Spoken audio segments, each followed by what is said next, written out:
90% পতন অলরেডি হয়ে গেছে। প্রশাসনের মধ্যে আলোচনা চলছে, সবাই আপনারা জনগণকে নিয়ে রাস্তায় দেখেন, জনগণকে নিয়ে রাস্তায় দেখেন, 90% পতন হয়ে গেছে, 90% পতন হয়ে গেছে। ছাত্র জনতা রাজপথে থাকে, প্রশাসন ইতিমধ্যে আমাদের পক্ষে দাঁড়াইছে। আর মাত্র অল্প কিছু 10% ধাক্কা দরকার, আর 10% ধাক্কা দরকার, তাহলে সরকার শেষ। অমানবিক নির্যাতন হচ্ছে, ঝুলাইয়া, চোখ বাইদা, চোখ বাইদা,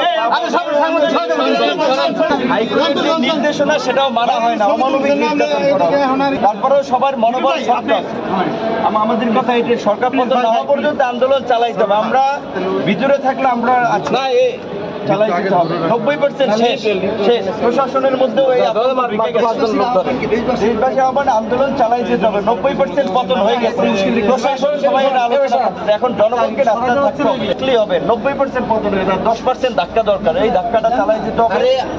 ছাত্র, শিক্ষক, কবি, শিল্পী, সাহিত্যিক সবাইকে নামতে হবে। এই আন্দোলন ছাত্রদের আন্দোলন, সকল শ্রেণী পেশার মানুষের আন্দোলন।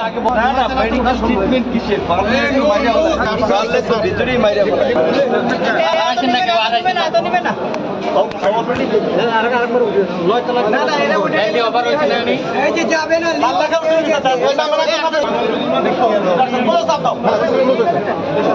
আপনাকে মেডিকেল ট্রিটমেন্ট দেওয়া হচ্ছে কিনা? না না, মেডিকেল ট্রিটমেন্ট কিসের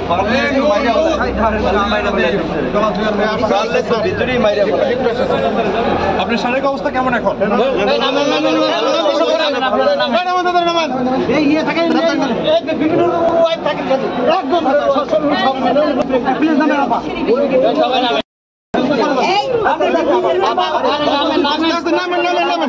নামিয়ে পরে আছে নামেন নামেন আমরা আপনার সদর